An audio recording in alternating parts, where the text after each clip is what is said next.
Welcome, everybody, to another Wildrose podcast. Hello. Hey, here we are again. It's been a little bit. We're becoming more and more inconsistent with these, but I like doing them, so we're never going to stop. Yeah. So today, we're jumping on a bandwagon that already left. Yeah, we're trudging along in the trails of the bandwagon. The trails of the bandwagon. We're going to be talking about our top 5 games of the decade for each of us. Roughly 5, anyway.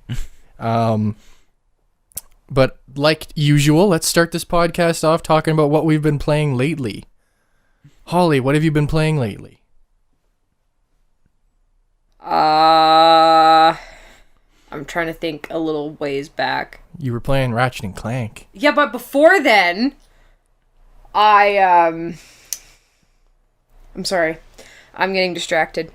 Yes. So shut up. I'm playing with a sticky thing, and it's occupying 90% of my brain capacity currently. Number one game of the decade, sticky thing. Yeah, I've been we went over to Video Game Trader and got some old games. So Tom and I were both playing Fable 2 at some point. I didn't get very far. I kind of had the itch to play it, but like it was okay. It was a nice little blast from the past, but and then I also I don't think I mentioned this on I don't remember last time. When was the last time we did a podcast? That was the New Year's. That was the New Year's? Yeah. Because one of the last times I played Breath of the Wild, I am now a proud owner of a golden Hetsu poop for collecting all 900 Korok seeds. So that's a thing. And then now the only thing I have left 100% the game is to finish the final level in the Master Trial, which was hard. I died a lot. And then I played through 2 of the newer Ratchet and Clank games. I bought 3. Yeah, I bought 3 of them. And I played through Tools of Destruction and A Crack in Time.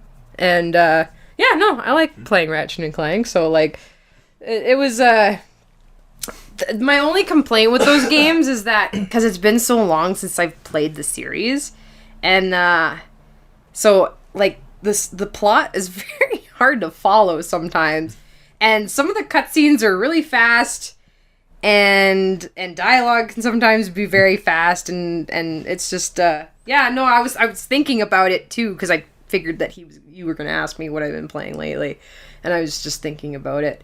But yeah, no, sometimes I get very confused playing those games. The other one I bought, and I thought we could play it on the channel, because it is it's a 4-player co-op game, I guess, called All for One. And basically you can play as Ratchet, Clank, Captain Quark, and Dr. Nefarious. So I thought, that might be cool, and if we wanted to, we can get Jordan in on it.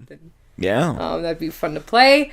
Because I've never played it. I had never played any of the new Ratchet and Clanks since I just played those 2. Because I owned like the first 3, and then after that, like those games kind of flew right under my radar. Like I just forgot that they were a thing. They were some of my favorite games on the PS2, but I don't even remember seeing commercials for the PS3 I don't remember ones. even seeing them come out, right? Like, and all of a sudden there was just all of these new games. Like I remember, because I played the remake, reimagining, blah blah of the film, like the one that came out in 2014. Came out in 2014, right? I'm not high. I don't remember. Maybe I'm high. Oh well. Anyway, it came out. It came out within this last 10 years. For some reason, I want to say 2016. Okay, I think I want to say 2014, but I don't know. Anyhow, when I played that, I don't remember. I was looking something up. And I think I was just looking up a story thing just because I was curious about it. And then all of a sudden, all these other games popped up. And even when I was playing Tools of Destruction and Crack in Time, there is a game in between that I've missed. And now I'm like, oh my God, I'm gonna play that one now too. Like, fuck. So, but yeah, no, like, it was a nice, like, they're still really fun. They remind me of the old games, and they still play like the old games. And something that I liked about these particular set of games, because they're titled differently. I don't know if that's significant. I think it's just to tell like gamers and consumers that this is kind of part of one story, because the title was Ratchet and Clank Future, and then it had a title, and then it had like the Tools of Destruction and the Crack in Time sort of thing, and the other games didn't have that. So I think it's just kind of like, this is like a story arc sort of thing, right? Because that's kind of what I got from it, is that it was, because like the two games I played were very closely linked in story. So and I think maybe some of my confusion came from the fact that I missed an entire game in the in-between, because I was like, I don't really understand what's happening each right game now. on the PS2 era was like self-contained. They weren't overarching. Yeah. There was never a villain in one that reappeared in another one. They always had their own. Yeah. I mean, except for Dr. Nefarious. Well, he was only the villain in one, and then he came back in the newer ones. Yeah. But he was only a villain in the one game. Yeah. But I mean, he's an awesome villain. I love Dr. He's the best. He's the best. He's my favorite character. Yeah. But the point I was trying to get across was that the games that I played was very like well aware that like they weren't catering to a new audience, I guess, is that they knew that what they were getting was people who were fans of these games coming back to play more, right? So like I noticed it with the first one rather than the second one that I played, that it didn't really have any like tutorial stuff. Like sometimes like it didn't even have, like, sometimes it had pop-ups saying, like, oh, you press this button to do this action. But, like, it actually took a while for me to notice that they were there, if they were there.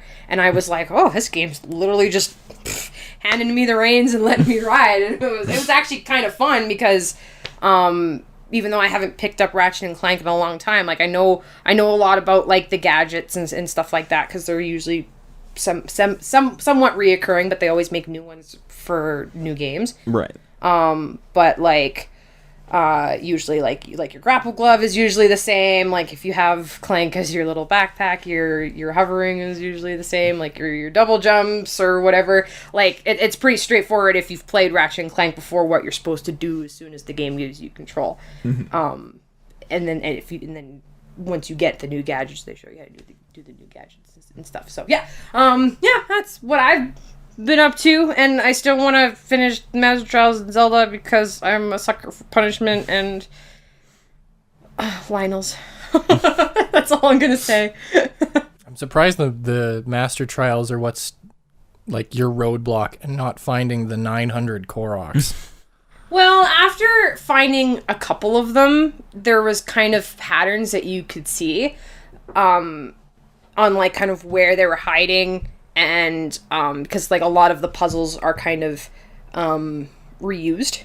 Like for example, like some of the puzzles are that you find these weird block formations, and then you gotta pick up a block with your magnesis or whatever and put it in another position. Yeah. And there's tons of those. And then of course, as soon as you see a rock, you're like, I'm just gonna pick up the rock. Like 9 times out of 10, there's a fucking Korok under it. Especially if it's just sitting all by itself. There's likely a Korok under there.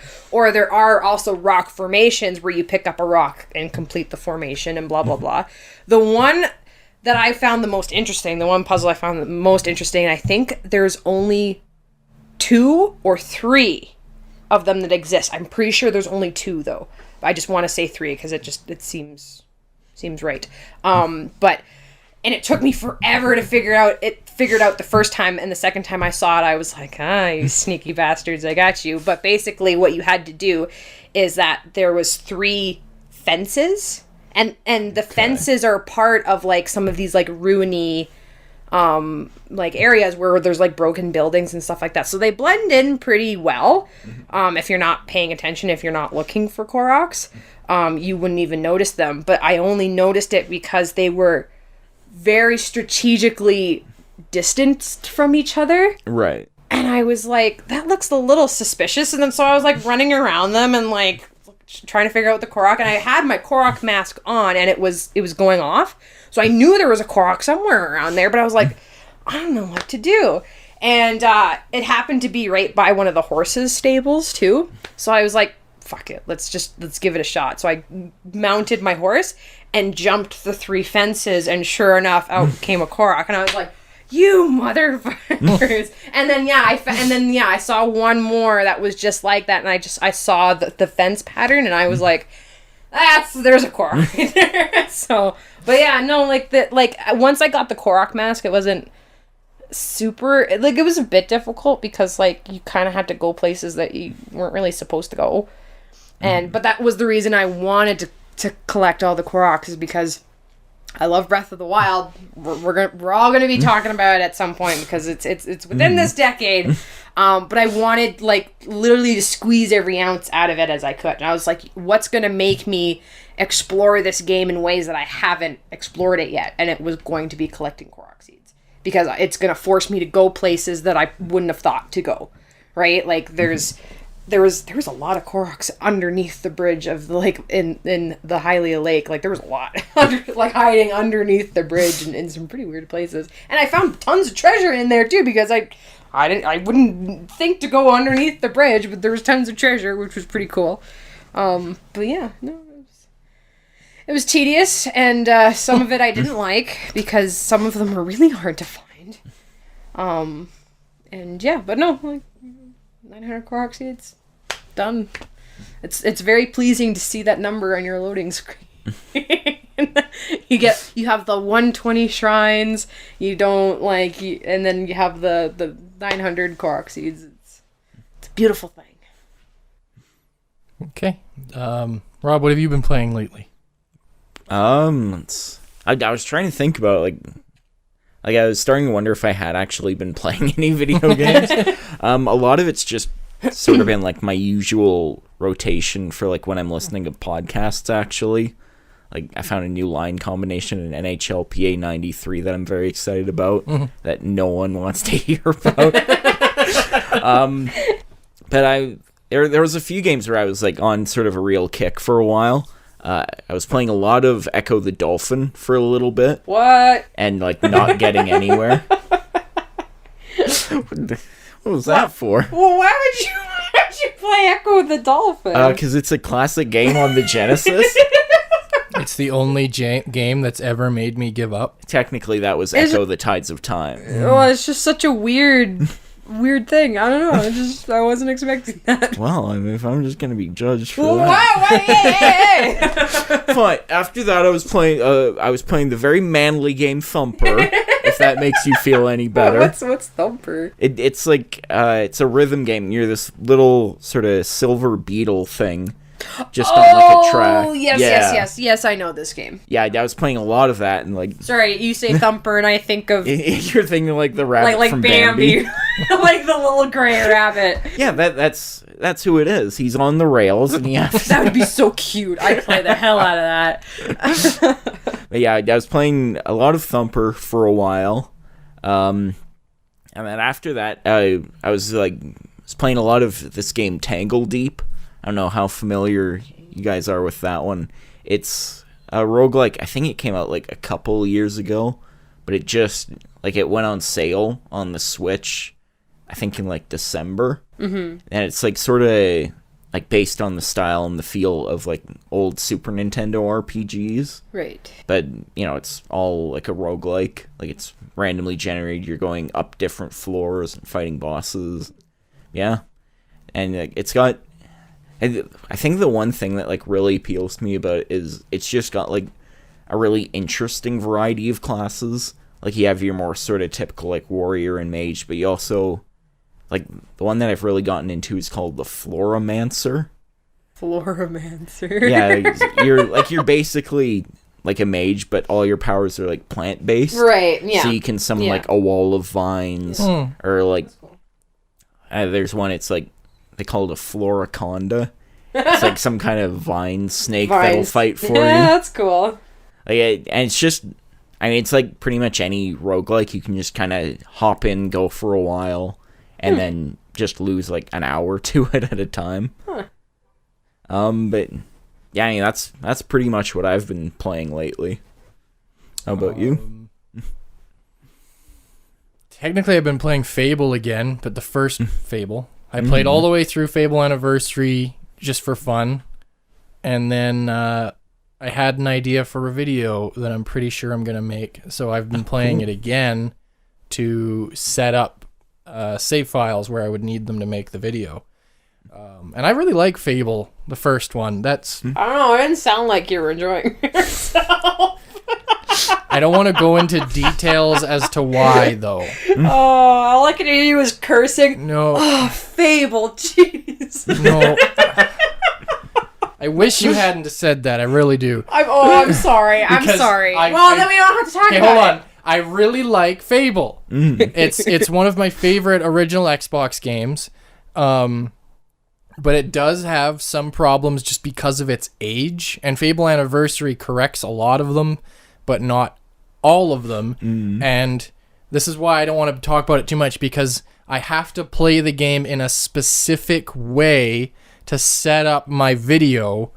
And because of that, I'm not playing the game correctly. Like, I don't want to go into more detail. No, it's okay. We don't have to. We don't have to. Beyond that, because it might just spoil or give away the video I'm trying to make. But that's all I'll say is I'm not playing the game correctly, and the only way to get through parts of the game is essentially to break the game. And if I try to do it legitimately, it was just impossible. And I was getting frustrated because when I planned out in my head of whether or not I could do this, I was like, yeah, I can do that. I can do that. I know how to get around that obstacle. I know how to do this. I know how to do that. Then the game threw a boss fight at me that I forgot about. And the boss fight was damn near impossible. And I had to fight him in a way you're not supposed to. And as a result, it made the game's camera all fucky. And the auto lock on all fucky. Yeah. So there'd be times where I was locked on to the boss and I'd be backing away from them. And then all of a sudden the game thinks I'm trying to lock on to the barrels that are behind me.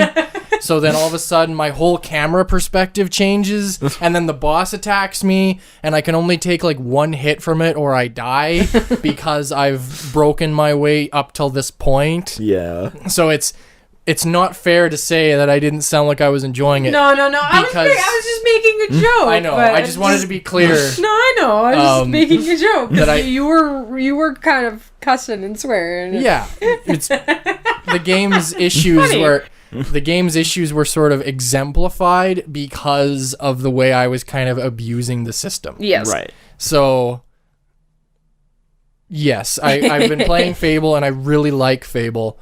I feel like the Fable series, Fable 2 had moments and gameplay mechanics that I liked, but overall, I think the first one was the best one, and then it kept going downhill. So I feel like Fable's kind of been more or less forgotten to time, and I hope the rumor that there is a Fable 4 or in development. I wish that they would make more. I would like to see... the concept is really strong. And it's still strong, I think. I really feel... I don't normally say this, but I think Fable needs a reboot. Yeah. I think making Fable 4 would alienate potential new customers. Yeah. But just making Fable, and takes inspirations from the first game and the good points of the second... And good points of moving forward. I try not to judge the third one too harshly because I barely played it. Yeah. It had good ideas. It's just it wasn't as strong as 2, and definitely not as strong as 1. And that I think that's why it kind of wasn't as successful because there were such good games before it, and then all of a sudden you're playing Fable 3 and it just didn't satisfy that hunger that people wanted to when they thought about Fable, right? So it's not that it's a shitty game. Like, I'm pretty sure, like, some people, like, I remember enjoying it, but yeah, I never actually finished it because obviously I just didn't get that into it. But and I know there were 2 spin-off games that were both garbage, and they made Lionhead Studios go bankrupt. So that's sad. Microsoft still owns the IP, so Microsoft can do whatever they want with it. and there's a rumor that I don't remember their name. The company that makes is Forza the one that Microsoft owns? The racing games. Yeah. Yeah, there's a rumor that Yeah, they're it was making Forza. an open world RPG in an established IP for Microsoft. Huh. And so everybody's like, what Yeah, else could it rumor be has but it. Fable? Rumor has it. Because apparently some of the people that are now in that Yeah, they've development studio hired used to people- work for Lionhead. Yeah. Okay, that makes more sense. Rumor has it then. anyway. Yeah. So that's why people are thinking, oh, it really is it's a strong idea that it could be Fable because there are people who worked on the original games that are now in that development. They're studio. not just gonna like nuts and bolts it. Rob, please. We don't talk about nuts and bolts. I'm surprised Rare doesn't just disown its existence. That depiction of Banjo and Kazooie is still like what is defaultly advertised whenever they talk about it. Mm-hmm. So it's like you'd think they just pretend it doesn't exist. I don't know, like, Especially after Nintendo, specifically Sakurai, remade the original character model in a much better way for Smash Brothers. yeah. I don't know, like, I know Nuts and Bolts has a bad reputation, and it sounds like it is badly executed. I'd like sort of the central idea of it, though. Yeah. Like, I think it probably would have been better received if it wasn't a Banjo-Kazooie game. Yeah, it's they took a 3D platformer and made it's kind of like a kart racer. Yeah, but you create your own custom cars. Yeah, so you go through these worlds to find like different car parts, and you build your own like Mario Kart-esque car. Huh. But yeah, and in the beginning, the reason why they need the cars because Banjo got obese. Yeah. And even the bird Kazooie got obese. What? So now they can't run and jump. Are you serious? Yeah. Oh my god. Now we're making video games. That was the first Banjo obese. appearance after Microsoft bought Rare. So No. yeah. No. Yeah. Yeah. Oh my gosh. That's why it was so poorly reviewed and so hated that's probably why there's never been another game. And that's why Banjo being in Smash Brothers is kind of a big deal. Well, yeah. Damn.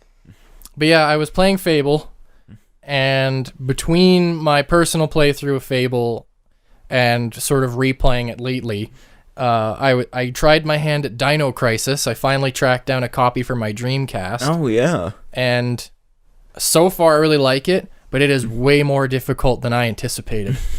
And it's not at first the tank controls took me a little bit to get used to. Yeah. And I did get used to them, but there's something I've missed and I don't know what it is or where it is. And I'm still in the very early stage of the game where I've been told explore the whole ground floor area. And I've explored everywhere that isn't a locked door. And I can see them on my map. I can see locked doors and unlocked doors. Yeah. I've been everywhere that isn't a locked door. I can't find any codes. I can't find any keys. I can't find anything to go through any of the locked doors. But every time I go back to the guy who told me to explore, he just keeps telling me to explore. So I don't know where I'm supposed to go, what I'm missing. I don't know what to do. And the I guess there's velociraptors. The dinosaurs that are in this building are so tenacious and so aggressive that it's like it's not frustrating because it's fun to stealth around them and it's fun to immobilize them, but when all I'm trying to do is frustratingly figure out what's the one item I've missed, Yeah. it's a pain in the ass to deal with a room that's got 3 of them in there. And I wasted all my ammo on the only gun that can hurt them because I revisited this room 30,000 times trying to find something. Didn't you tell me that there technically was one room that you didn't get to explore, but you locked like 5 raptors in there? Yes. And I'm worried that that's the room I gotta go to.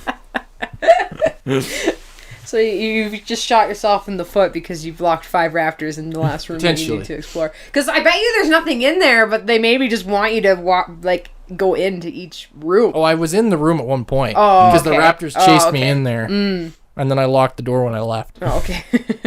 But, yeah, I think I'm gonna just start a new file and pick like the baby bitch difficulty The baby so bitch. that I can kind of bull rush through it to learn how the game wants me to play, if you know what I mean. Yeah. So I can figure out what it is I'm looking for. And yeah, but other than that, I really like it so far. Yeah, that's the only other game I've really played. So I guess we'll jump head first right into our main topic here and do each one of us has picked 5 games of the decade between 2010 and 2019. And yeah, I guess that's pretty self-explanatory. Yeah, I mean, like, how many of these lists have you all seen by now? Yeah. You know what the Yeah. rules are. So I guess for variety's sake, do you guys want to do each one of us talks about one game, or do we want each one of us to just talk about our 5 games? I was thinking basically, like, go around, like, you know, everyone does, like, their number 5 and then their number 4 and so on, but... You guys Okay. have 5? How many did you get? I think 4. Okay. Technically 3. Well, no, not technically 3. I just No, that's still fine. okay. Yeah. No, it's like, how many was I supposed to prepare? I- I didn't do my homework. I think for longevity's sake, I originally wanted between 3 and 5. Oh, okay, But then yeah. I narrowed down my list to 27 and realized I think I missed some. I think the link that you gave me was not right because like I'm pretty sure I missed some. It's not important because I like I know what games that were like important to me that I played through the last decade. I just needed like a refresher on what came out what year. But like thinking about it now, I'm thinking of some games that I know how that quickly were you scrolling through? well. Because there were I wasn't scrolling. They were all just written there. Like, I don't know what link you gave me, but no, you didn't scroll down far enough.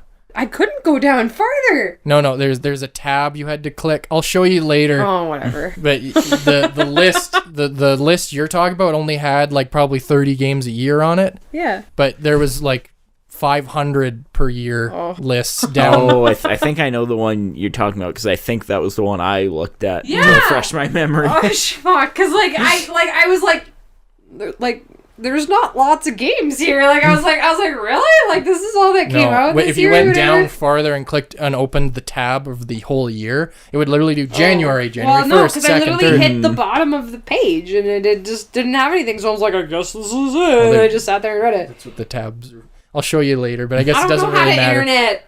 I'm old. I'll admit, the new layout of this website that we're being very cagey about mentioning is not great. I don't know what website it was. He just sent me a link and I just opened it and just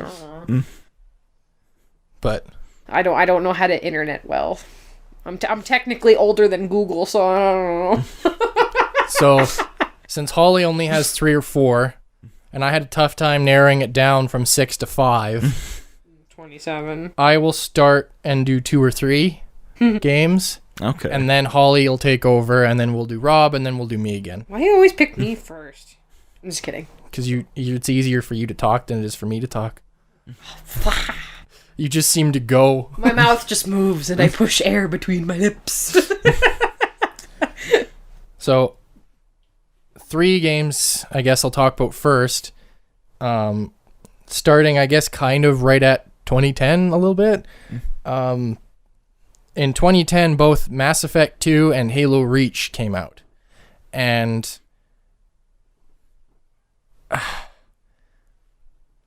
Words. yeah, I don't English. know. Both of those games were such huge milestones for me.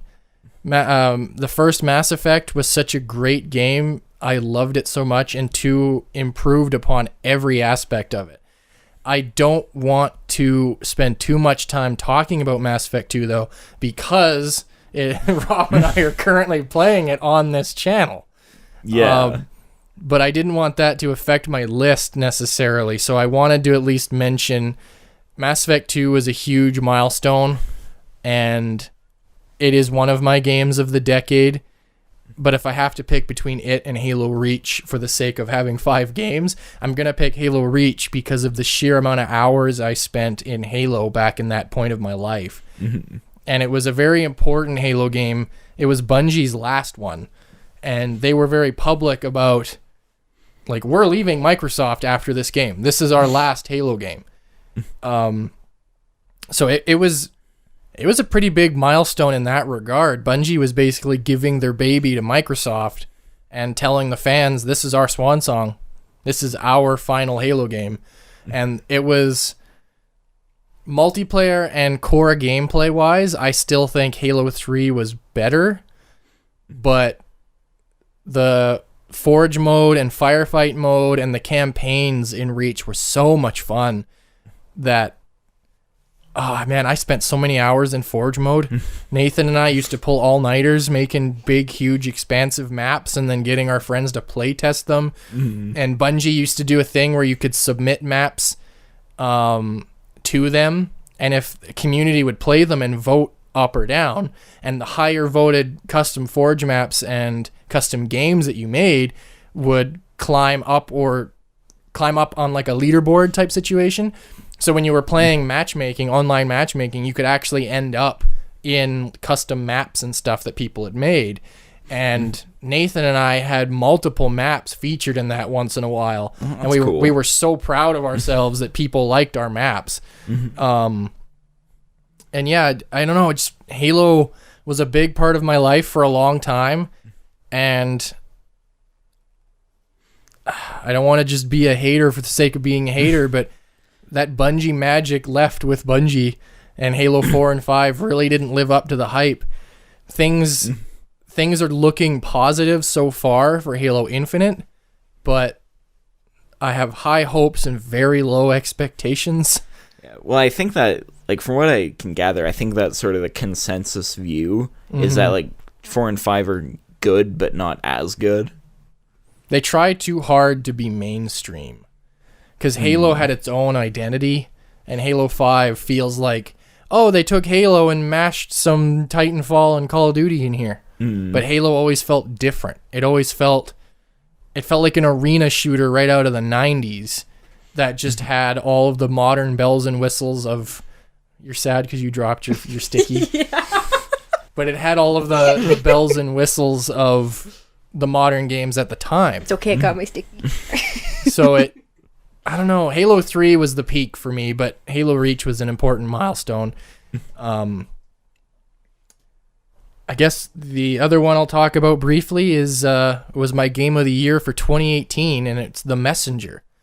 And I originally was trying to eliminate it off this list because I picked it as game of the year. I thought, oh, I've talked about as much as I want to about that game on this podcast. But I mean, like, if we're doing game of the decade, it makes sense that That's what one I event told, would that's be what a game I told of the year. him, right? Like I don't think that you should like eliminate it just because it's already won one of your own personal awards. But you guys didn't have the problem of combing through hundreds of games. Yes, but and going through it 5 or 6 times and resulting in having 27 Yes, left over. I understand, but the fact that this game has impressed you so much that it's already gotten one of your personal awards, should you really eliminate it from this category? Yeah, like that's where what I'm I at. meant, right? Like, because if it's that important to you, then don't just eliminate because you're like, oh, I just want something else to be featured in this for podcast sake. Like, we're talking about your game of the decade, right? So if it was important enough to make your game of the year,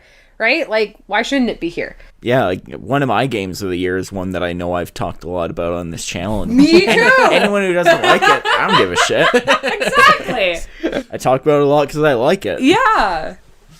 So, The Messenger is a side-scrolling action platformer, Metroidvania, time-traveling game. Lots of words. And it's great. I don't know... Everywhere I look that talks about that game seems to just give it praise. And I think it's come to other platforms now since 2018. I think it's on... I think so, yeah. I think it's on the Xbox and Steam and PlayStation now. So no matter which platform you play on, I really recommend picking it up. It is such a fun action platformer. And I still have not actually played the free DLC that they released for it. Oh, yeah. Because I'm waiting for... Eventually, we will play it on the channel, and I'm waiting to have an authentic new experience with that game on the channel. Yeah. I don't really know what to say about it that I haven't already. Its humor is great. Its combat is great. It's so smooth and responsive.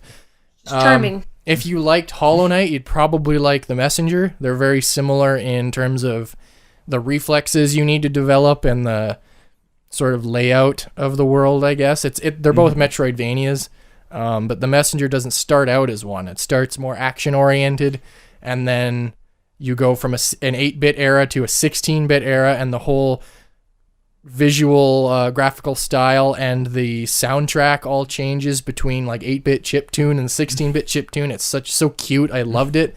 And then when you beat that section, it becomes a Metroidvania where you can go back and forth between the two eras and time travel to solve puzzles that you couldn't before. And it's just well done and just an amazing game. And it's a Canadian developed game, so it's... Oh, I didn't know that. Yeah, Sabotage is the developer. They're based in, I think, Quebec. Oh, cool. I think Quebec. I hope I'm correct. Quebec. I know there was some costumes that are like DLC or whatever you can download that change the ninja's appearance, and one of them is a Canadian woodsman. Should have a hockey jersey.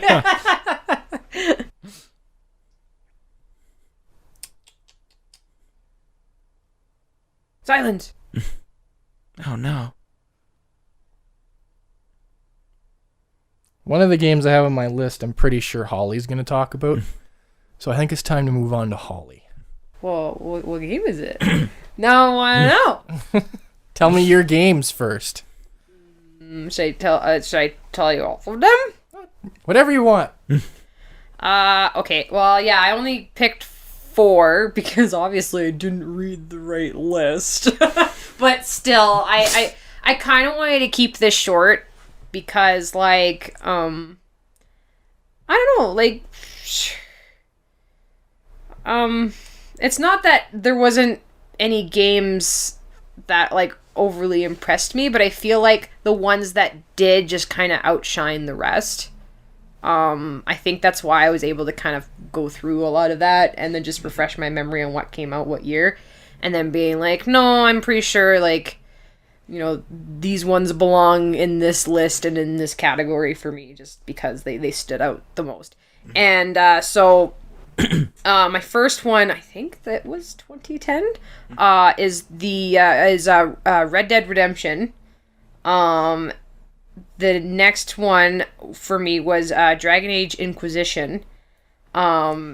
Then it was Breath of the Wild, and then it was Red Dead Redemption 2. So those are the 4 that I've come up with for my game of the decade.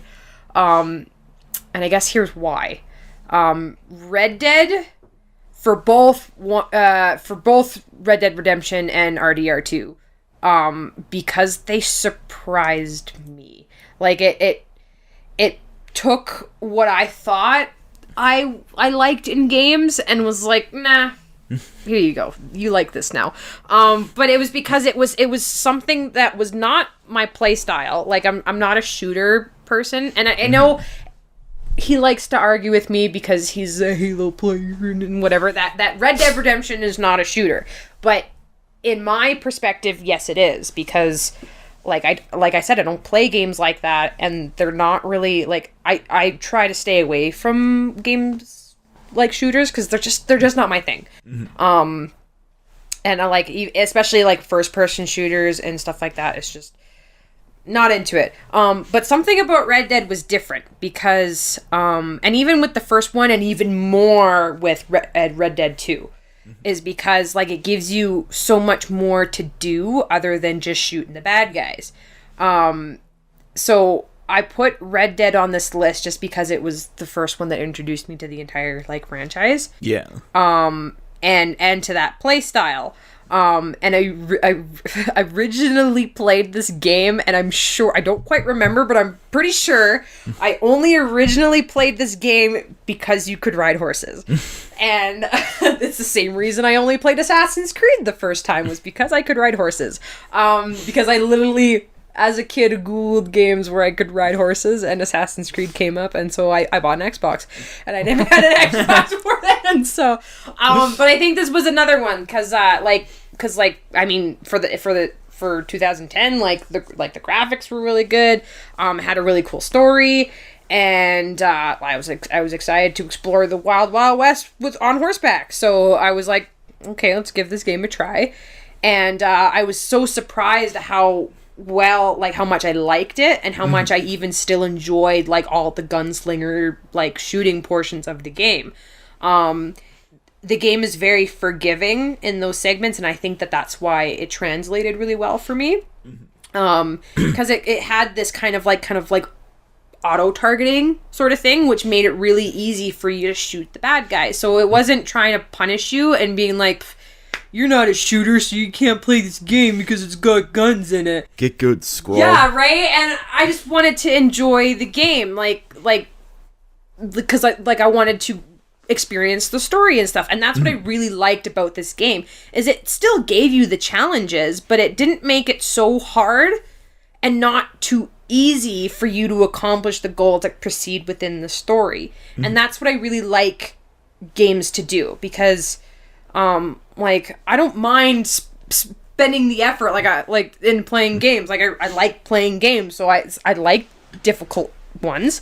But I don't like games that are so difficult that it feels like a punishment, right? And it feels like the game doesn't want you to play, and because you're not good enough to play it. Yeah. And Red Dead didn't do that. Red Dead made me feel like, damn, I'm playing a shooter. I'm shooting bad guys, right? It made you feel good, I guess.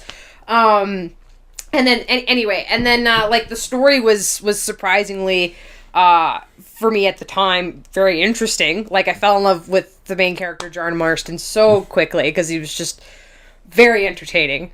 I was very curious about his story and how it unfolds. And other than shooting all the bad guys, you can hunt for game and meat to make more money. You can catch wild horses, and you can go to the saloon and get drunk. And you could mess with anybody. You can hog tie any random guy and just shoot him out in the woods, and no one gives a shit, which is hilarious. But no, it was a really fun game to just kind of do anything in.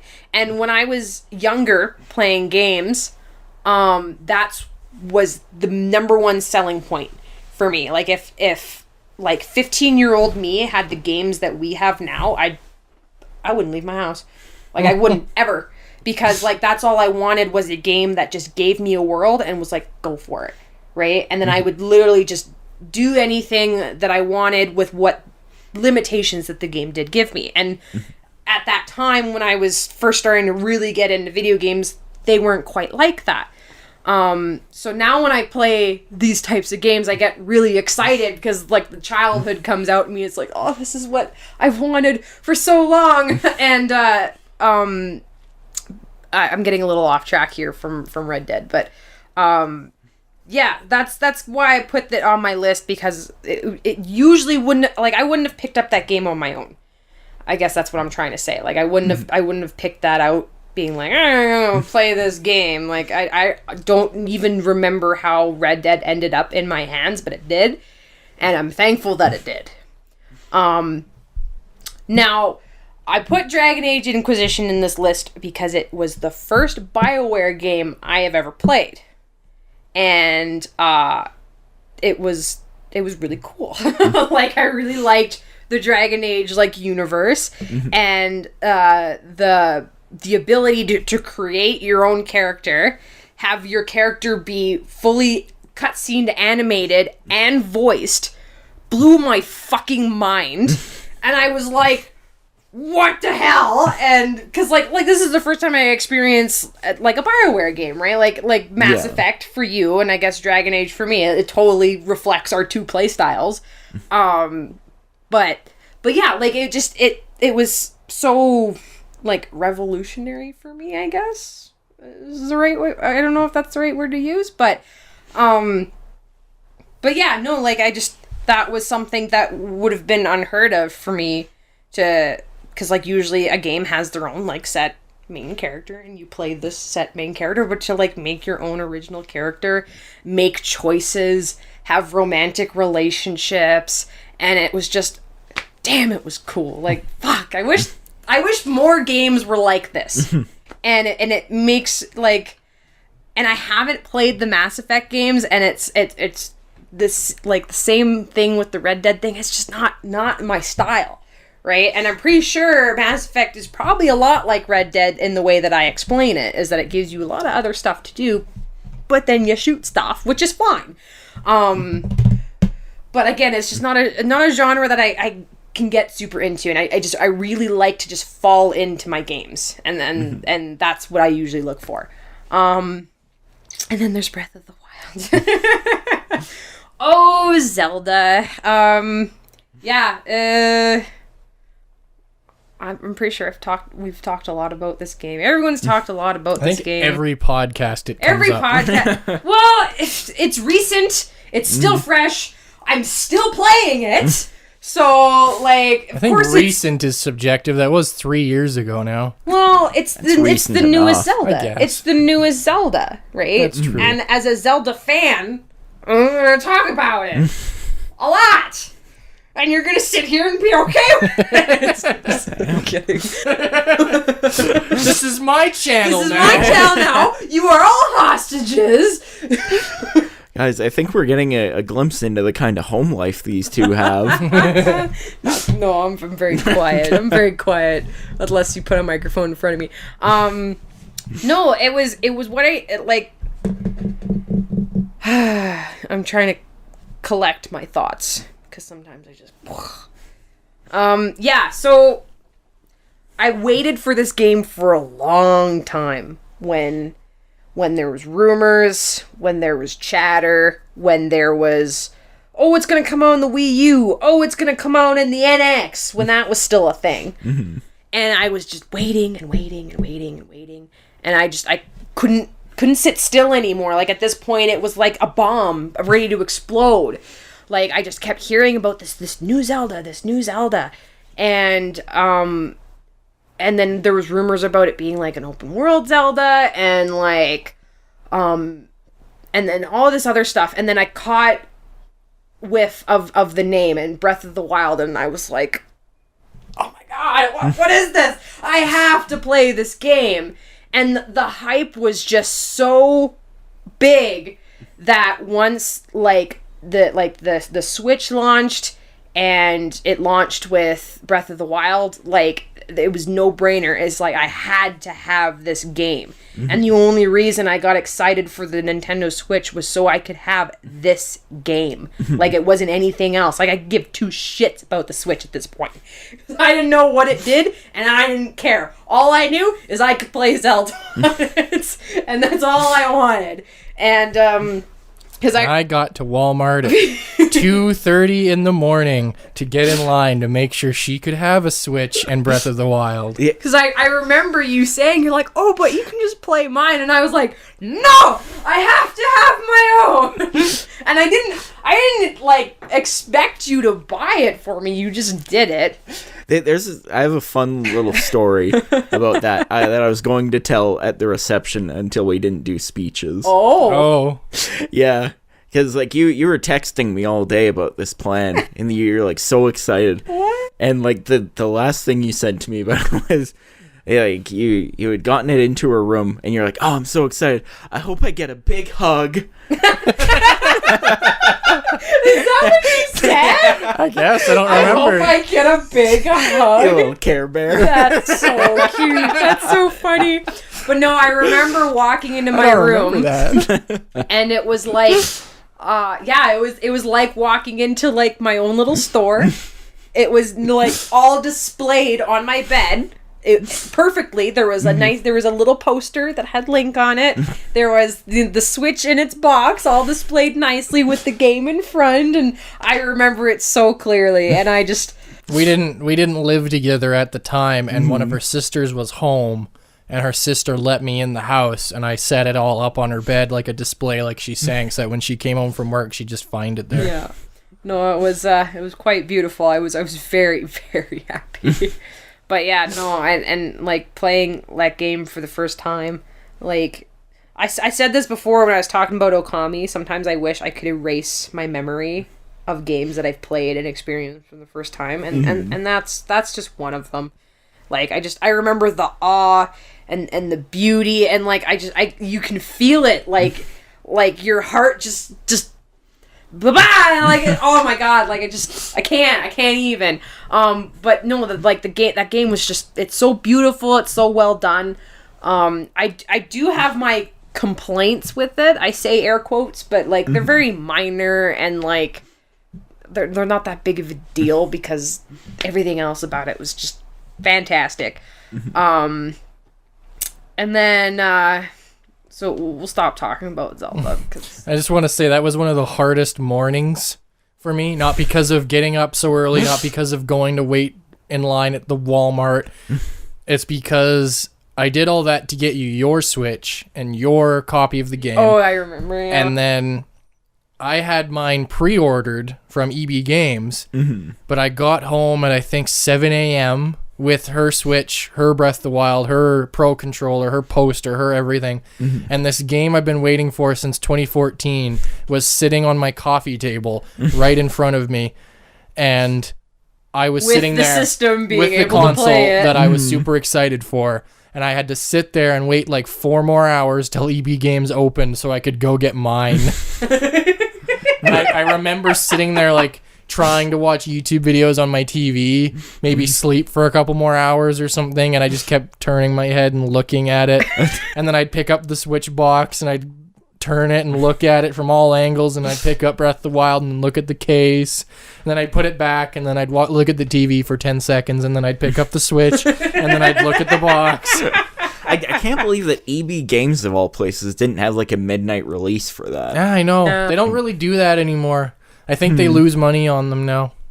Yeah, I guess I can see that. The digital age of games has taken away EB Games' business. Yeah, pretty much.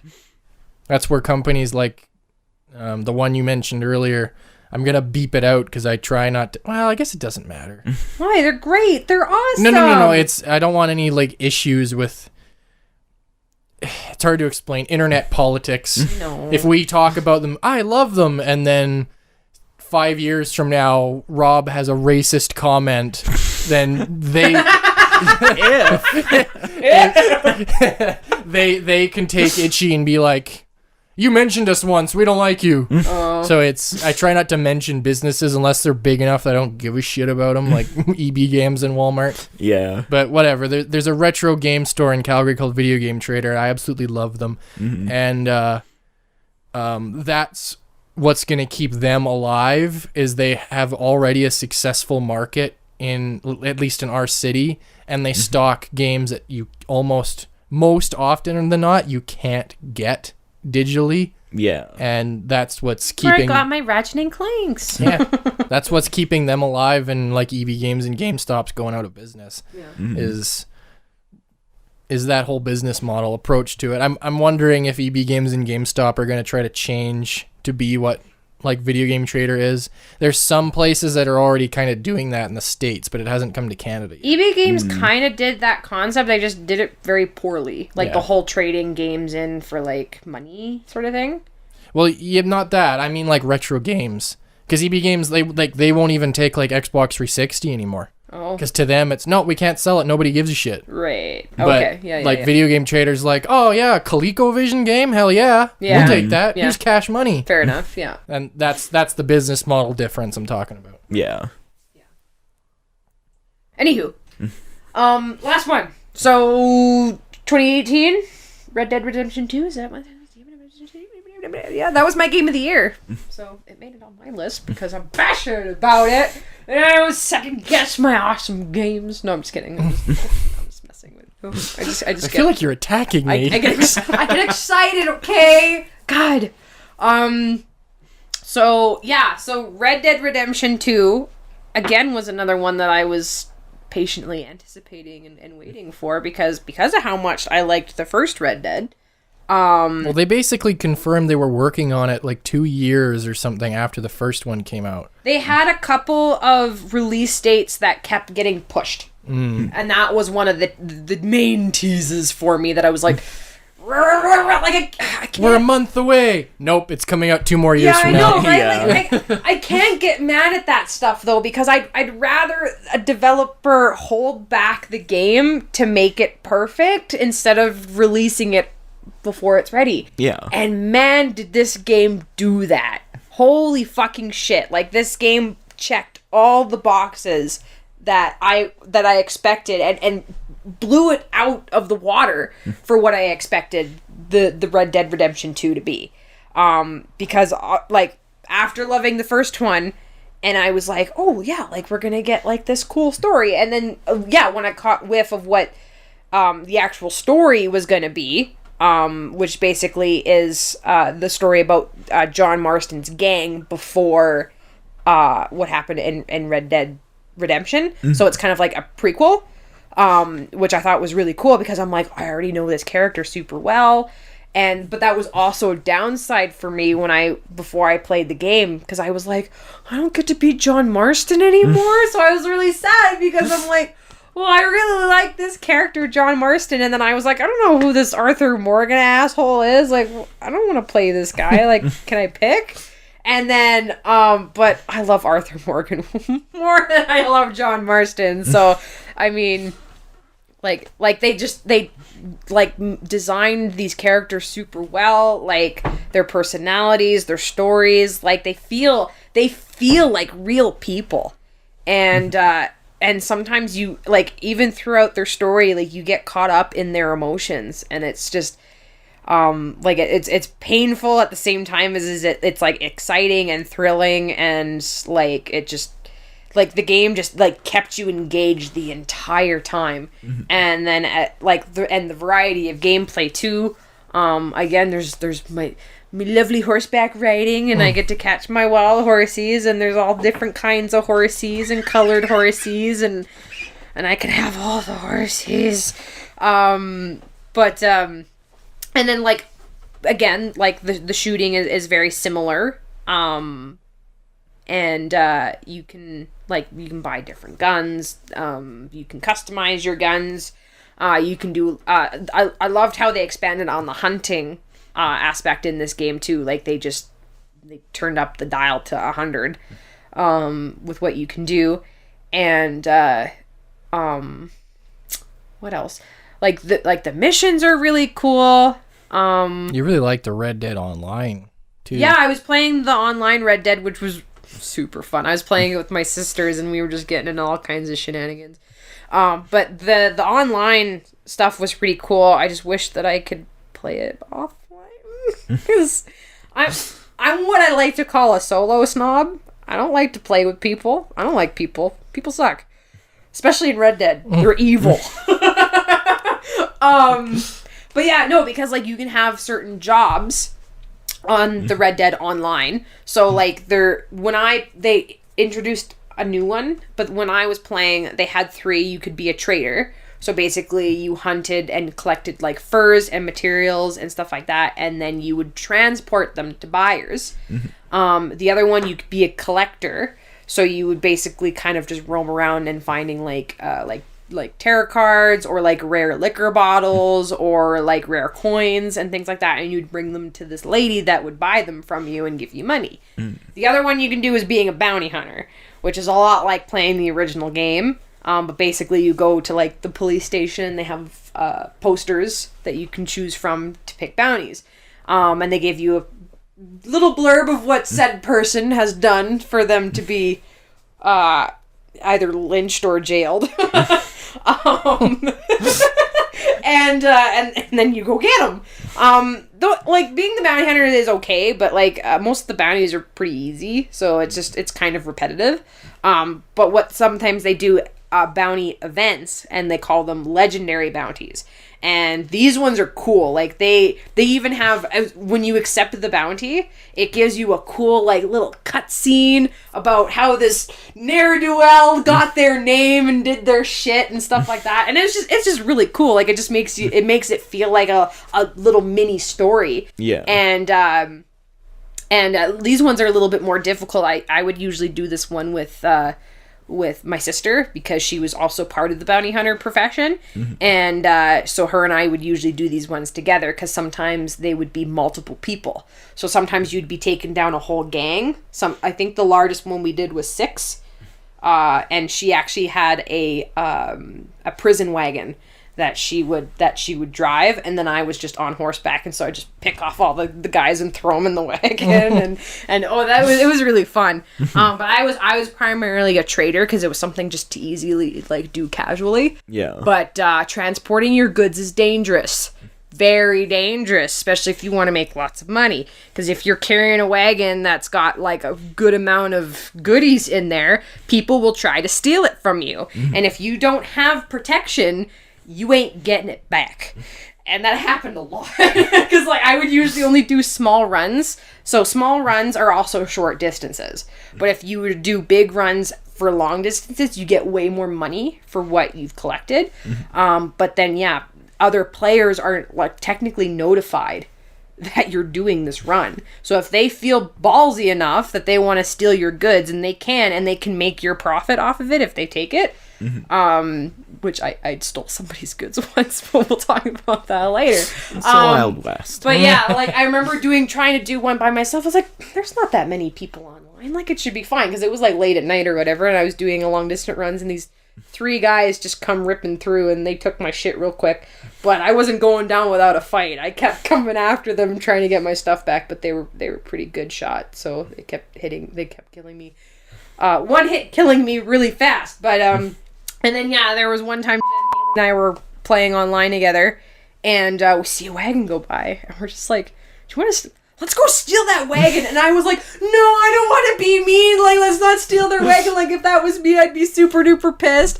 And, but eventually I got peer pressured into doing it, but I wasn't happy about it. And I was so scared. I was like, oh man, he's going to be super pissed. And, this guy was prepared though. He had fire bullets, I think they were, but like they were bullets that would explode. So he would fire them and they would explode. And I was like, where the hell do you get these? But like he was prepared for our assault, but we did steal his goodies, so because he didn't have any protection.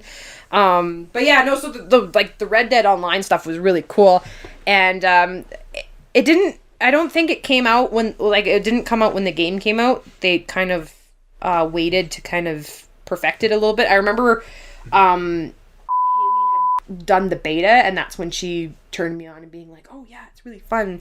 And they got a lot of stuff on there right now, but I wanted to wait until they brought more stuff, so it was worthwhile for me to play it. So I'm really happy with the time that Rockstar took to make that entire game as a whole, like really, really good. And yeah, like it just, I can sing praises about it all I want. Sometimes the physics in that game is a little, maybe it's not the physics that I'm thinking about, but I crashed a lot. I'm pretty sure I could make a montage video that's at least 2 minutes long about how many times I've crashed my horses. It'd be longer than 2 minutes. Yeah, it'd be. I tried making one once with your footage without telling you, and I got it to like 7 or 8 minutes. Oh my god, Jesus! And you've recorded more since. Ooh, damn! I didn't know you were doing that. I was gonna do it like, put it on Twitter, be like, isn't my wife so great at Red Dead? And it was nothing but like you landing in carts and falling off cliffs. Like, I don't know what it was, but my horses just wouldn't steer themselves properly, so I would run into a lot of stuff. And sometimes like you can do a cinematic mode, so like your horses can autopath to like if you have like a location set, they will autopath. And you can do what's called like a cinematic mode, where it actually looks like it's like a movie playing, and it's just you riding along. And I actually ran into a player doing that once, because you can do the cinematic mode online as well too, and because you're just going, and then like the cinematic was like looking at my character like front on, and then all of a sudden schmack, and I ran into a person. I'm like, I wasn't even driving. Like, what the hell? And then of course they start shooting at me because that's what people do in Red Dead.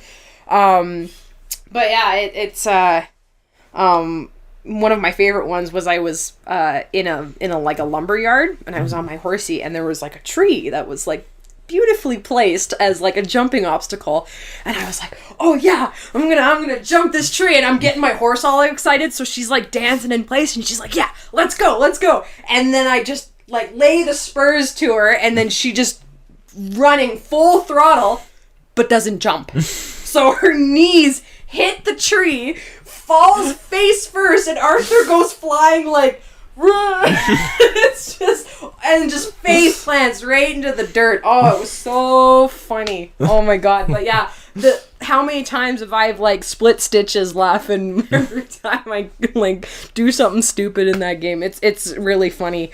I think that was like my favorite part playing it. Like sometimes I do stupid shit on purpose just to see what would happen. But yeah, no, it's a really fun game to play, even if you're just running around doing shit. But yeah, no, those are my four games. Yeah. That's it. That's all she wrote. Okay. Do you want to go in, Rob, or should I finish my list? I'll at least start on mine, I guess. Okay.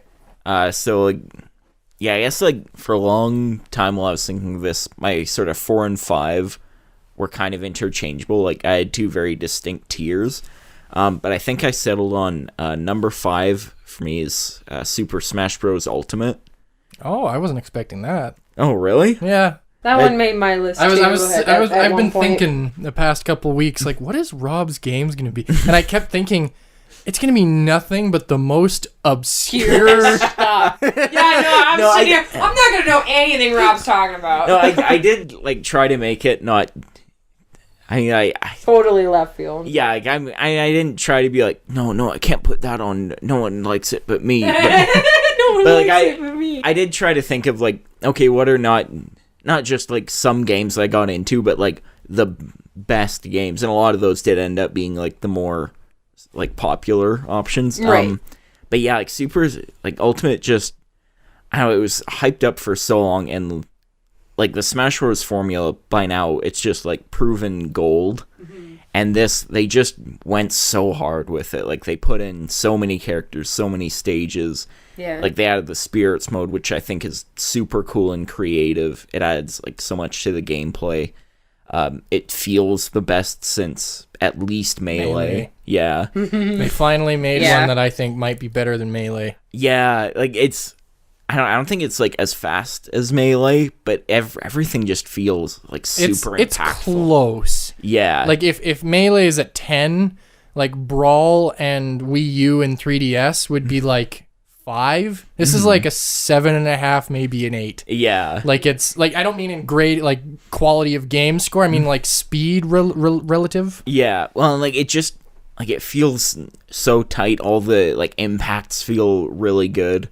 Like it really, I mean, it does feel like the ultimate Super Smash Bros. Yeah. Like they just took this formula and just put like everything they had in there. Yeah. Like I honestly don't know where they can possibly go from here. I think it is the last one. Mm-hmm. And then they're just gonna like keep porting it. Yeah. Yeah, I think you're probably right. And maybe just adding characters and DLC. Yeah. Which I think is smart, because, like, if they have a strong game, like, why mess with it? Yeah, exactly. And then, people are already loving it, and they're loving the fact that they're giving us new content by giving us new characters. Sometimes are happy about it. But, like, sometimes it's a Fire Emblem character with a sword. But no, like that game almost made my list, too. But yeah, no, I'm glad it made yours, because it's a good game. Yeah, it was just, like, such a big event game. But yeah, what eventually beat it out for the number 4 spot for me was Vanquish. Yeah. Which, like... That was 2010, wasn't it? Yeah, it just barely made it on there. Like, for the longest time, I was like, oh, man, I wish I could put Vanquish on there, but wasn't that, like, 2009? But yeah, like, I only really picked it up in the first place because I'd heard that Shinji Mikami, when he was making it, was thinking like, oh, you know, I want to make a game with a character like Casshern, which, like, I don't know, I'm a big fan of pretty much everything that character's been in. The 90s miniseries is not good at all, really. But anyway, like, I just, like, the combat in the whole Casshern franchise is just so fluid, and I thought, yeah, that sounds really cool. And which, you know, it surprises me that I'm as into it as I am, because, like, I'm not a big fan of third-person shooters specifically. Like, most of the ones I've played just don't work well. But, like, the mechanics in that are so cool. Like, the ability to slow down time, the, like, sliding around that you can do to get from place to place. Like, it just feels so much more dynamic. And, you know, again, like in Smash, the controls are just so tight and they feel so good to use. Like, it's such an incredibly well-crafted game, and it's not long, but I kind of appreciate it for that. Like, it's just 10 hours of, like, yeah, we made just, like, this super tight third-person shooter. Enjoy. Like, more and more, I just really appreciate really direct games like that. Yeah. There's just, like, so much spectacle to it. So, yeah, I mean, that's sort of my 4 and 5. Should I finish the list, or do you want to do your top tier stuff? I'll do my top ones. All right. No.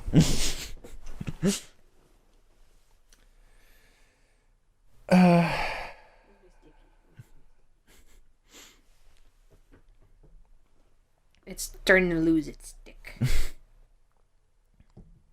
I don't know which one of these I'd rank. I didn't really rank them, Me neither. and I don't know which. I think mine ranked themselves a little. Okay, so I just ranked them. Okay. Okay, so my number 3. Instant rank. My number 3 would be Bloodborne. Oh, excuse me. Damn. Yeah, Holly really does not like Bloodborne.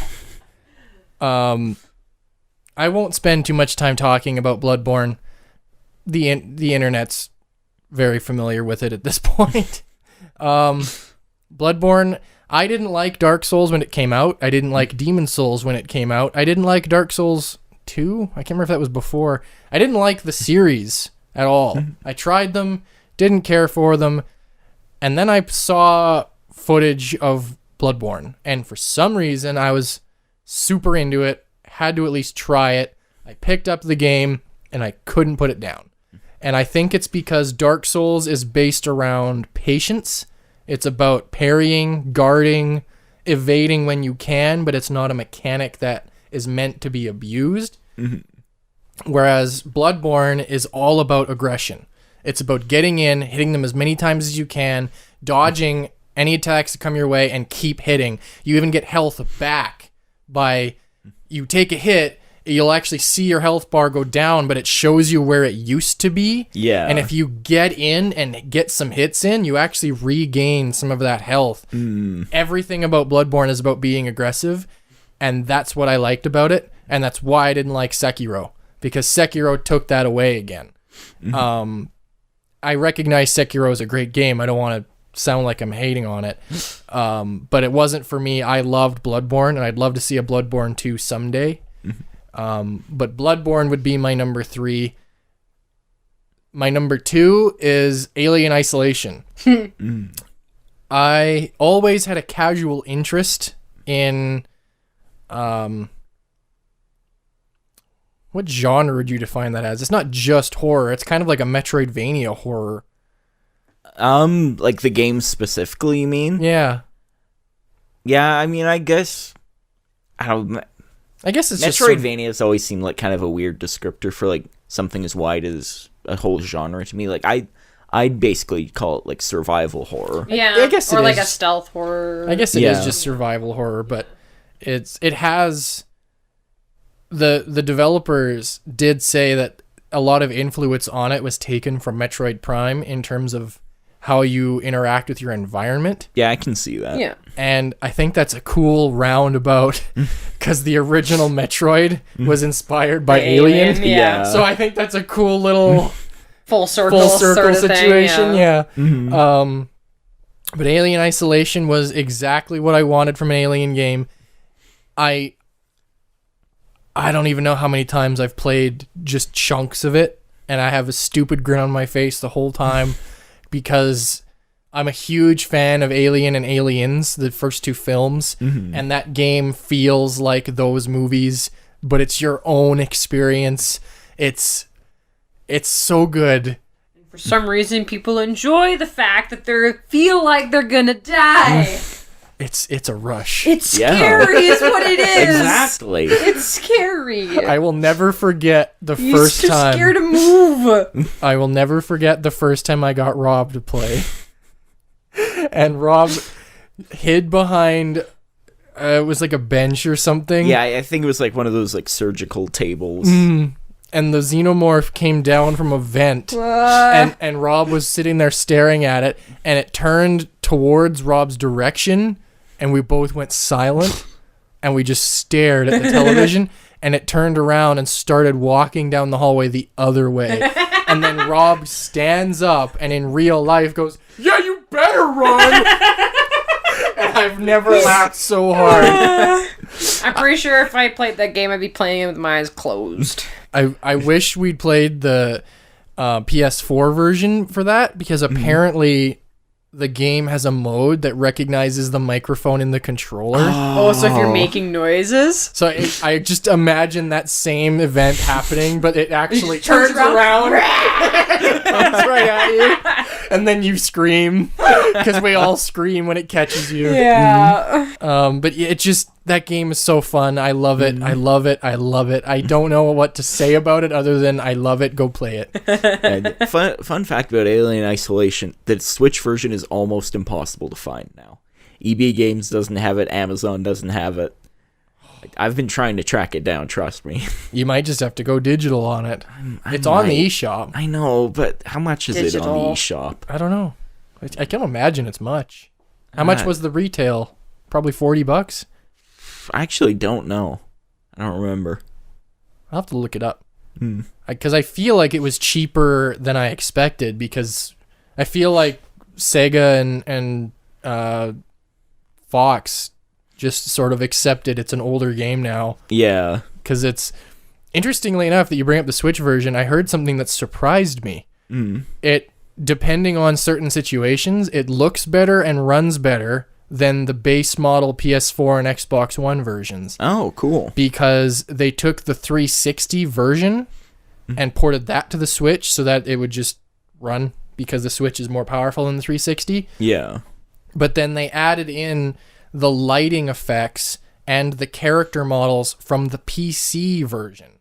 So there's times where you're up close and personal, like during the death scenes when it's got a hold of you and it's killing you. Yeah. It actually looks like it's freaking like 1440p, even though it's on a 720p handheld, because it's just so crisp and clear. Yeah. And it's surprising that it's one of those rare occasions where there's a YouTube channel called Digital Foundry, and I think they were the ones that broke the news on it. The frame rate's more stable than the PS4.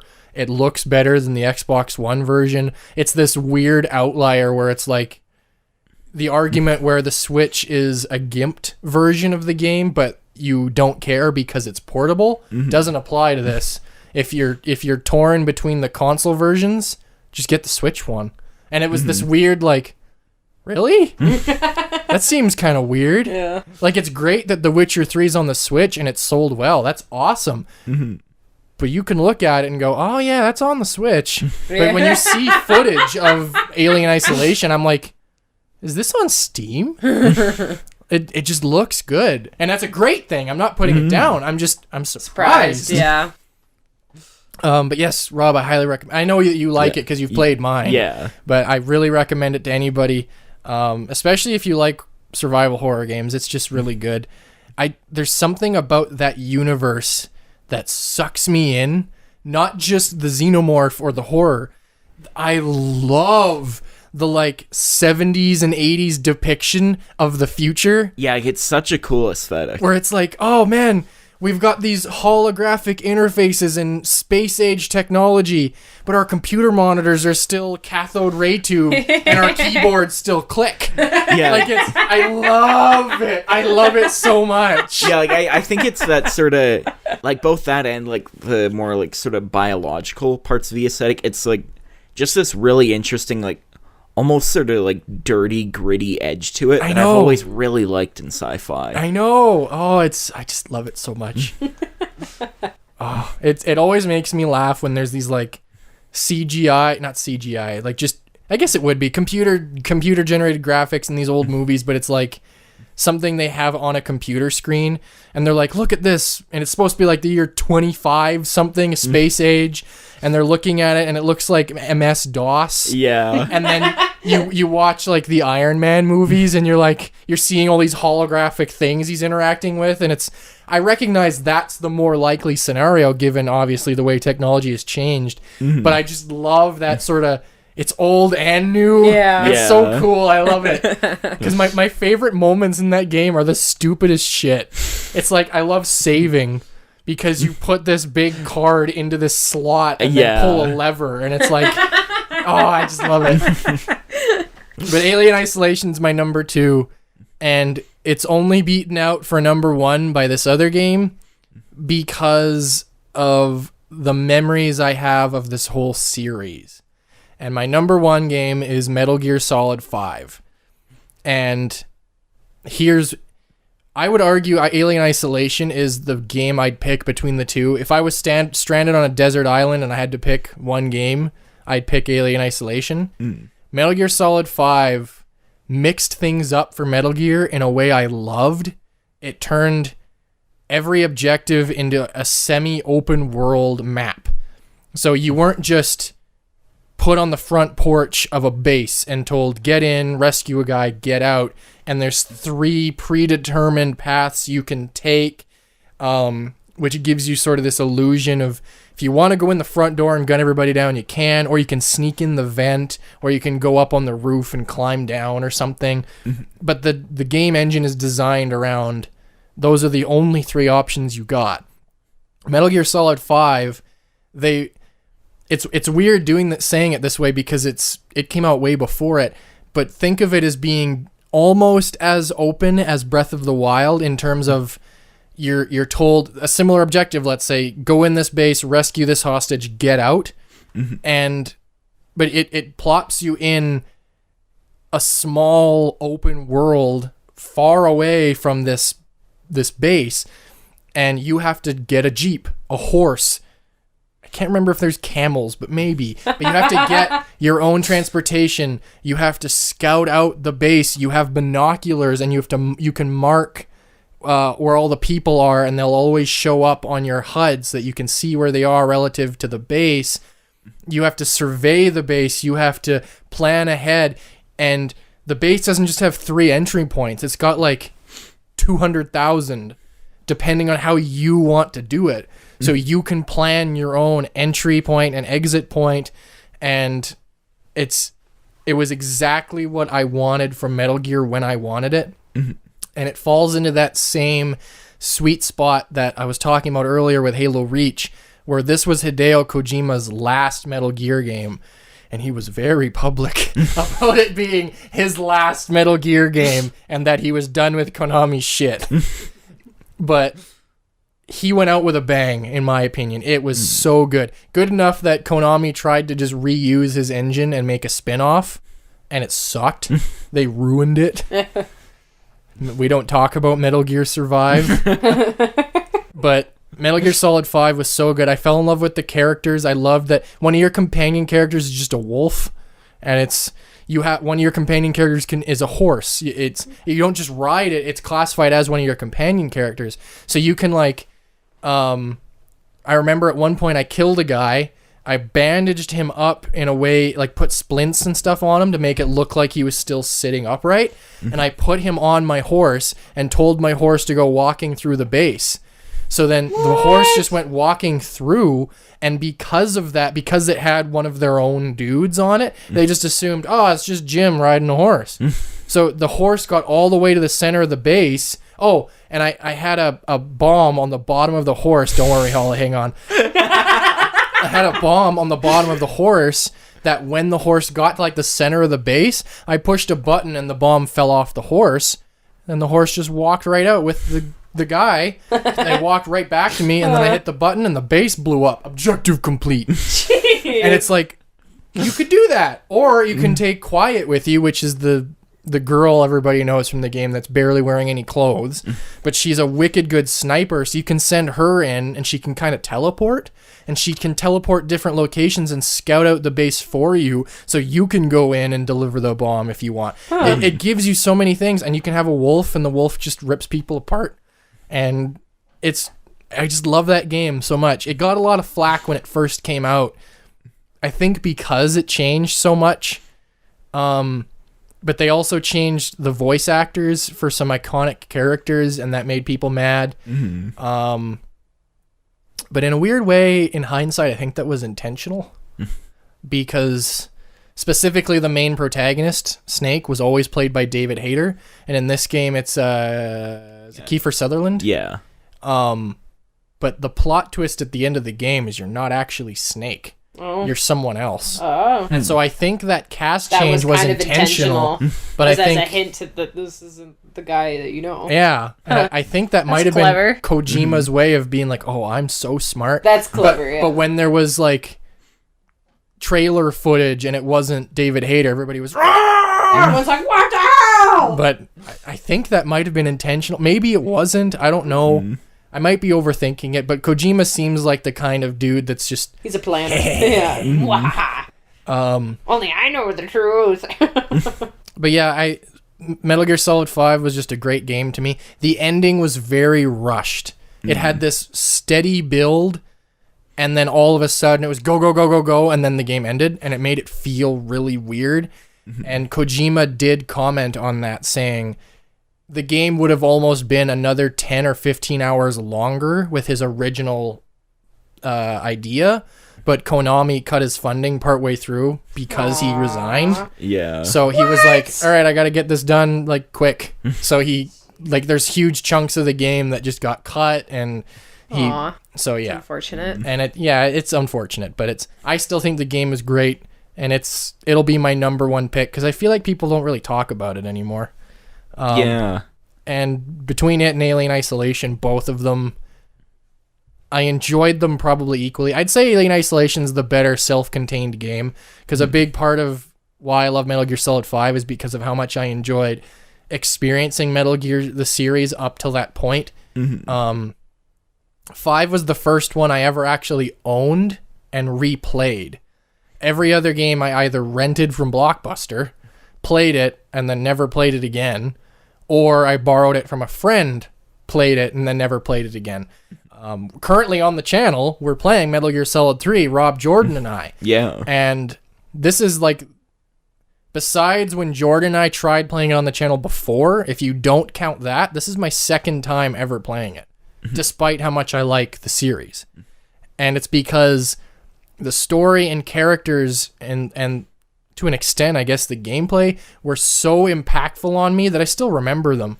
So I don't really feel that itch to go back to them the way I do for something like Halo, because Halo also has that simple fun aspect of pop the disc in, shoot some guys, and then go have dinner. With Metal Gear, it's more of an ordeal to... Just the beginning mission of Metal Gear Solid 5 has like a 45-minute long cutscene. So it's more of like it's an experience just to hit new game when you're playing Metal Gear. You know what I mean? Yeah. But yeah, my number one is Metal Gear Solid 5. I highly recommend it. All of us obviously highly recommend any of the games on our lists, but that one's my number one. Alien Isolation's number 2. Bloodborne's 3, and then the other ones are kind of a grab bag. Honorable mention. Honorable mentions. It's hard to understate the hype I had for Halo Reach and Mass Effect 2 when they were coming out, and they were it's hard for me to talk about it because I remember how it felt, but it was also so long ago. I don't know how to describe how it felt. Yeah. And both of those games, at least for me, completely delivered on the hype. And that's such a satisfying feeling. I wanted to mention it when you were talking about Breath of the Wild and you were talking about the build up to it, how many years we knew about it in advance, and it kept getting delayed. At one point, it was just a Wii U game, and then it'll be on the Wii U and the NX. And then the rumors, what's the NX? Yeah. It was this whole thing. It was so big. And something that normally doesn't happen, happened. The game came out, and it completely delivered on the hype. Most times, when a AAA game is hyped to that extent, when it releases, it's like Anthem or Mass Effect Andromeda or whatever. So it's such a weird... Breath of the Wild was great too. It's on my notes right here on my list, but I knew you'd talk about it, so I didn't include it. I also almost didn't talk about Bloodborne or Mass Effect 2, depending on if Jordan was going to be here. I'm pretty sure he'd bring up both of those. Yeah. But yeah, that's my top games of the decade. I guess so. Which is your game of the decade? I guess it would be Metal Gear Solid 5. Yeah. There's aspects of that game I love that add so much replay value, and I think that was Kojima's intention. I think he meant this to be the Metal Gear game you come back to all the time, because it does have those simple, digestible things. Because it doesn't just have the huge, heavy plot that's super linear. It has tons of side missions that are side quests, and the characters are interesting. I'd say they rival Mass Effect's side characters and squad mates. So you can also customize your own Snake, make your own appearance, and I think that's... Can I just be a snake? Slither. No, I'm just kidding. There could be a mod for that. I'm just kidding. I'm kidding. But it adds so much replay value to replay the game with like a custom Snake and see your character doing these things. Right. I think his intention was to create the Metal Gear game that you could come back to every day, and there's always something new.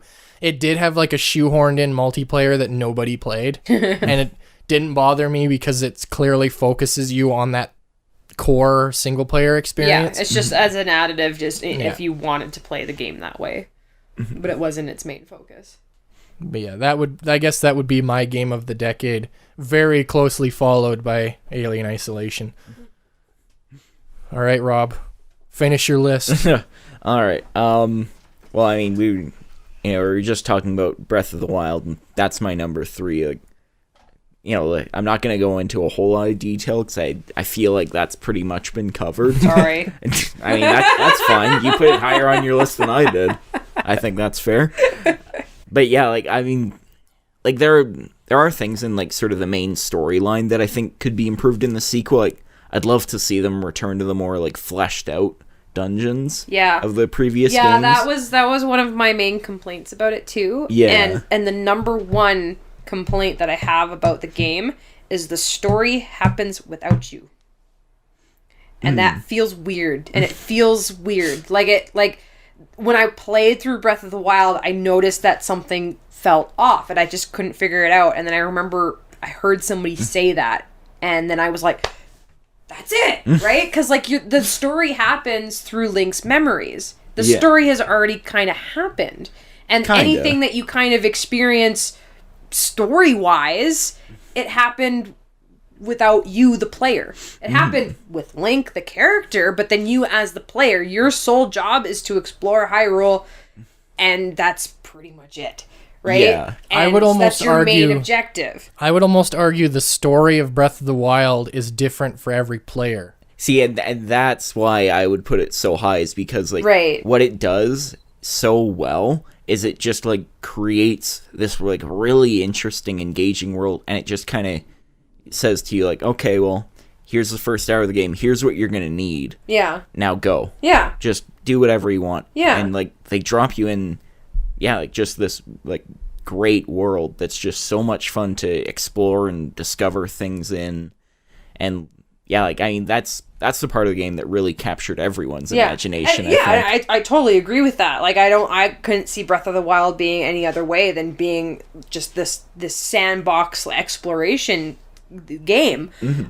But yeah, no, I kind of missed that part about a Zelda game. Yeah. And like you mentioned before, is the more fleshed out dungeons, right? Like I would have loved to have seen them turn some of those some of the ruins into dungeons, right? Yeah. Like and just optional stuff, right? Like I was thinking about it today because I knew I was going to be talking about Zelda, and like how like Elder Scrolls does their dungeon system is that they're just tucked away and you just find them, and they're nothing super dramatic, but they're just these kind of little, like these little Easter eggs that are just hiding, and you can go through and collect treasures and stuff like that. Like I kind of almost wish that was what Zelda did. Like I understand that they wanted like what they did and why they did it with the shrines and the divine beasts and stuff like that, but I wish there was a little bit more stuff.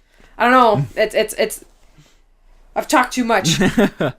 But it's hard to pinpoint like what they should do and what they should have changed for that game. Yeah. Because it's the first of its kind. I do miss like the more fleshed out story and dungeons of something like Twilight Princess. Yeah. And I think moving forward, they will incorporate more elements of those sort of subtly in there. Like, I think if they continue the Breath of the Wild formula, I think what they should do is have 50 shrines, but go back to having like 9 major dungeons. Yeah. Rather than 4 divine beasts that you can do in 5 minutes.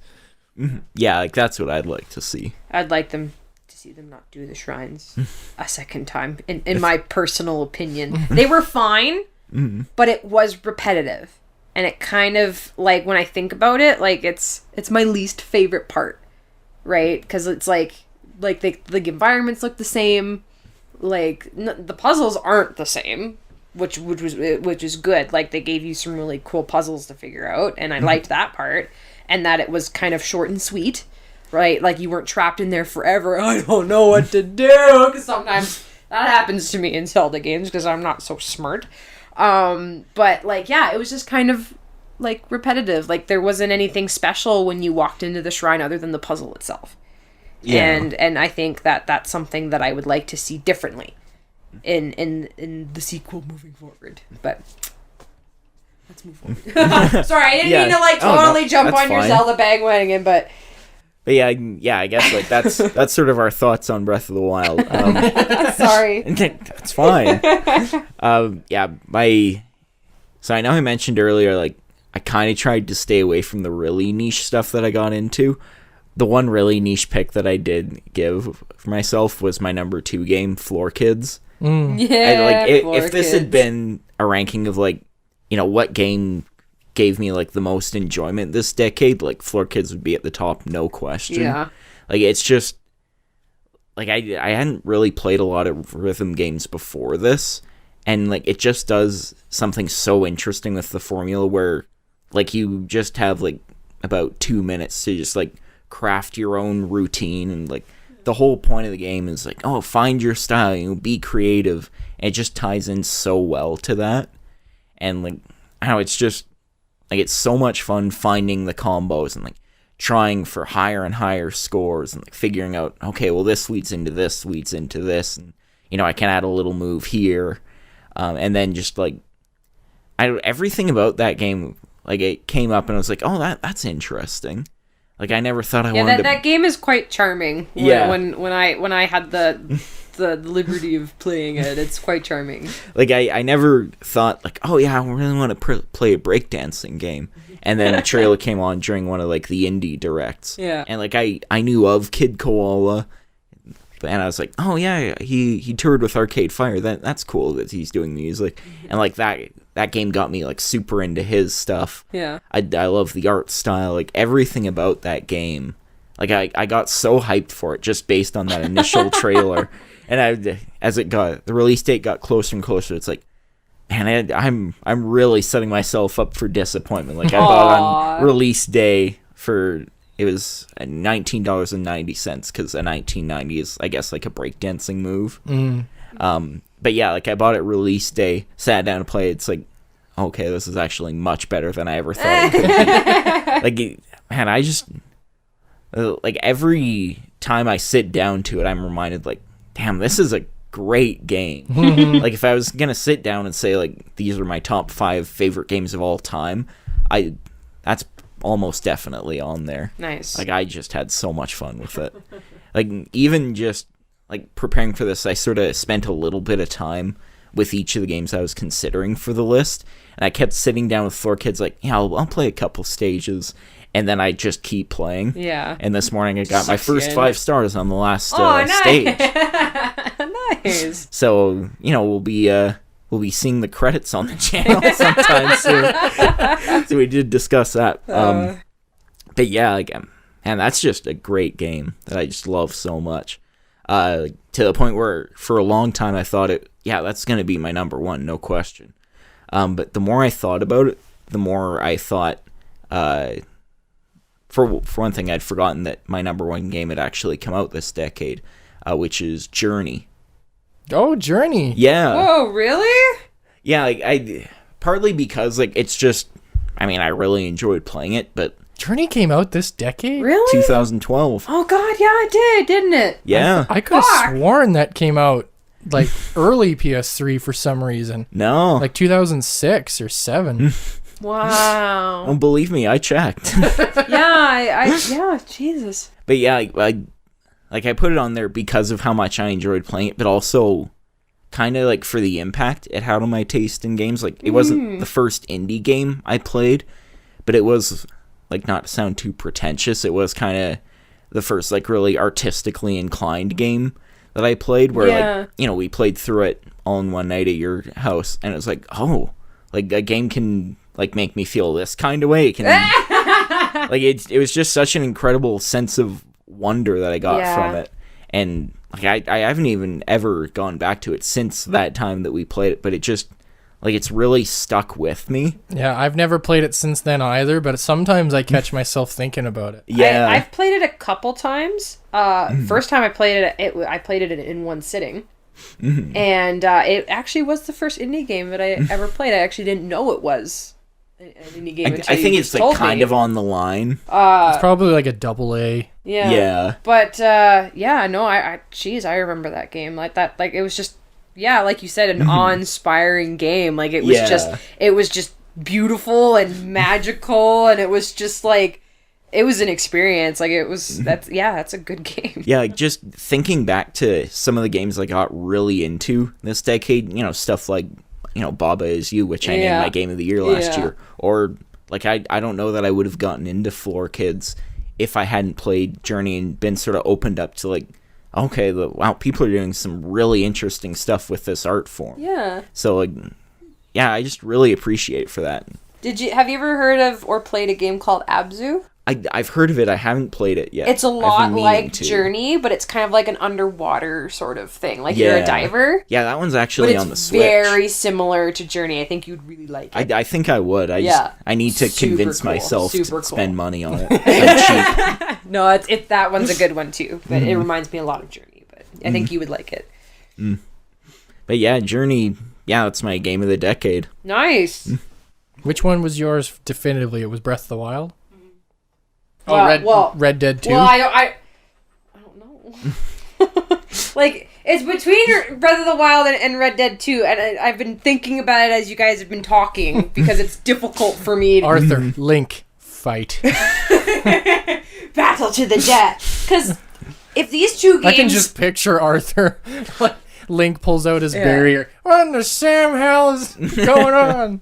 I'm pretty sure I can come with a decision talking about it, but I wanted to explain like why. But like if these two games had a baby, I think that would be like the ultimate experience, because both of these games are everything that I want out of video games, like out of any video game.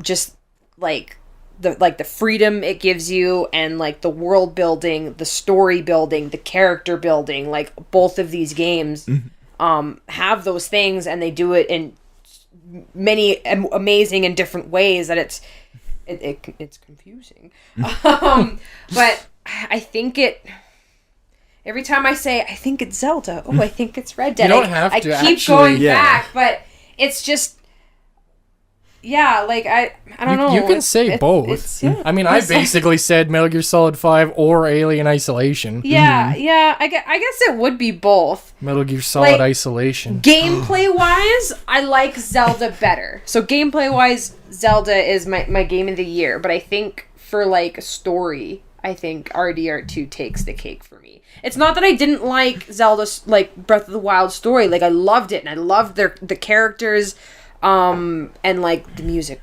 It's great. But there, I just like I said, I felt like there was pieces missing with the story, and I think that piece was me as the player.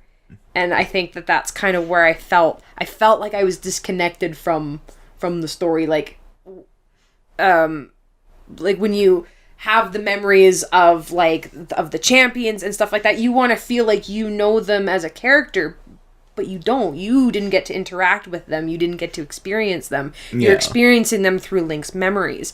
And what I find really interesting, and I hope that they do in the sequel, is that you get to know the champion's descendants. And that's something I would like to see more expanded on in the sequel is more of them, because those are the characters you actually got to meet as the player and experience as the player.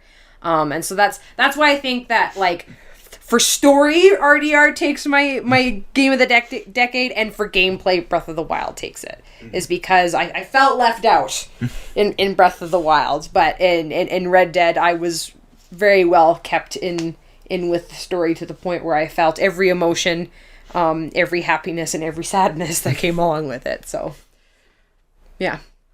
And the art style in Breath of the Wild is too fucking amazing to ignore, so. Breath of the Redemption. Metal Alien Phantom Pain. Red Dead Zelda. Breath of the Dead. Breath of the Dead. Breath of the Dead 2. But yeah, no, that's what I'm hoping, like, that the sequel will kind of fill those holes for me. Like, I know a lot of people are talking about, like, more, like, the whole more traditional Zelda dungeon stuff like that, and I would love to see that come back. But I totally would think I would be happy with anything that they can come up with. Just for more Zelda. But yeah, I would like to see, like, and I know that this probably will definitely be the case, but to, have the player be part of the story that's kind of unfolding, instead of just being the conclusion to it. You know what I mean? Yeah. Okay. Well, I think that just about wraps it up. There was something I thought could be fun to start doing in these podcasts. I'm not going to actually say any usernames, because I didn't specify that I was looking to talk about this on the internet. So basically, I posted on social media asking people, what are some interesting or fun ways you've modified your gameplay experience to either make the game more difficult or more fun. Typically more difficult was the general response I got. An example could be like playing through an RPG without leveling up. So you have to stockpile health potions, and makes the game super challenging, for an example. Free heart runs or things like that. So I had a few responses, and I'm going to avoid usernames for this time because I didn't specify what I was going to do with the information. Right. And I'll make that clear next time I ask. But one I got was Grand Theft Auto 3 and 4, no pedestrians killed, and no stealing cars aside from plot necessary ones. I've played a little bit of GTA 4. You can literally kill a man just by walking into him enough. I've done it. Or hard enough. Yeah, you can push him over and bam, he's dead. You can just hassle people to death. Yeah. Cough on him and he's got the virus. Shit, we're gonna get demonetized now. Oh, joke's on you, YouTube. I don't monetize.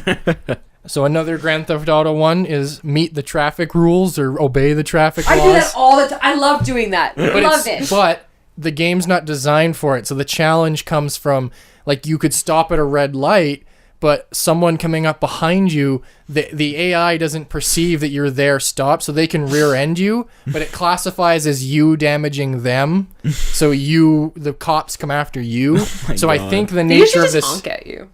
I've done it. I've done it a bunch of times. It's easy.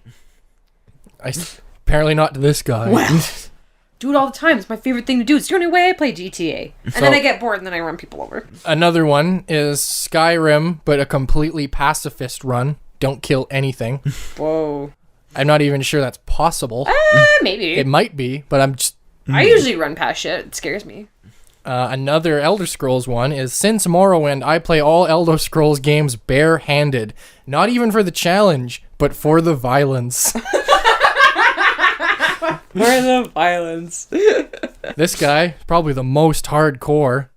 Not plugging in the controller. They always say on those game cases, Does better he with fucking Kinect. Amazon Alexa his way through that shit? Oh, I didn't even think about Kinect. We've seen people on Twitch play Bloodborne and Dark Souls with the Donkey Konga bongos. I want to see someone do it. Really? Yeah. Oh, man. I want to see someone do it with Kinect. So, this one is one I'm going to try on some game at some point. I don't know why, but it never occurred to me. Mm-hmm. Never save and disable the autosave function. So if you die, start the whole game over. It's like Oh my permadeath. God. This one is my favorite. Kneel in front of a fuck machine while playing Dark Souls, and every time I die, I turn it up a notch. Oh my god. I really was not expecting someone to say something like that, but I'm really glad they did. Thank you, unknown person. You brought us many joy. Is that the brand name Fuck Machine? Oh, yeah. I don't know where they bought it. Hey, welcome to the yard sale. You want a fuckatron? A fucking droid. Oh, Jesus. Oh, it's just a dildo on the end of a pulsating shaft.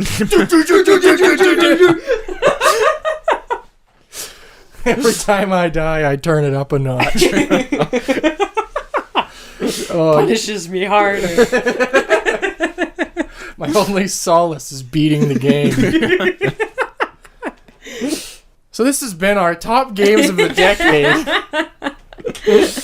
Let us know what your top games of the decade are in the comments down below. And feel free to suggest any future podcast topics. That's part of why we don't do these as often as we used to, is it's hard to come up with topics. Yeah. So any suggestions are appreciated. Any closing thoughts, you two? No. Video games are cool. Go play some. In fact, what am I doing here? See you fuckers later. I'm gonna go play some games. I'm just kidding. Well, we'll see you guys next time. Bye-bye.